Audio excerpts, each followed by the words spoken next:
আছি ভালো থেকো আকাশের ঠিকানা। কোটি ভক্তের হৃদয়ে মিশে থাকা স্বপ্নের নায়ক সালমান শাহ ক্ষণিক অভিনয় জীবনে ঢাকাই সিনেমার রাজপুত্র বনে যান তিনি।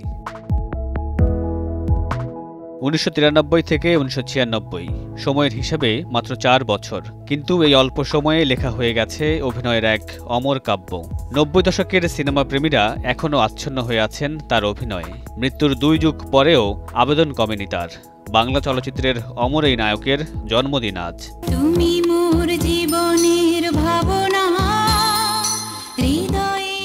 প্রজন্ম থেকে প্রজন্মে সালমান শাহকে ভালোবাসার ধরন আরও রঙিন হয়েছে। ছোটবেলায় নানা অভিনেতা কামরুজ্জামানের কাছে অভিনয়ের হাতেখড়ি, বড় পর্দায় অভিষেক সোহানুর রহমান সোহানের কেয়ামত থেকে কেয়ামত সিনেমায়। শুরুতেই বিশাল সাফল্য দিয়ে মৃতপ্রায় চলচ্চিত্রে প্রাণ সঞ্চার করেছিলেন সালমান। তারপর শুধুই ইতিহাস। 40% বেশি গ্লো, বিশ্বের 1 নম্বর গ্লো ক্রিম, নতুন গ্লো এন্ড লাভলি। কেয়ামত থেকে কেয়ামত দিয়ে অভিনয়ের যে যাত্রা শুরু করেছিলেন সেটি থামে বুকের ভিতর আগুন দিয়ে। স্টাইল আর অভিনয়ে তিনি ছিলেন সময়ের থেকে এগিয়ে থাকা একজন।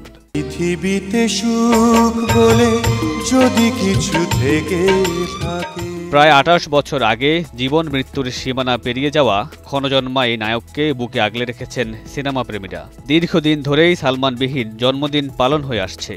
ভক্তরা মনে করেন সালমান যে দূতি ছড়িয়েছেন তার প্রস্থানের এত বছর পরেও সেই দাগ এখনও সমুজ্জ্বল।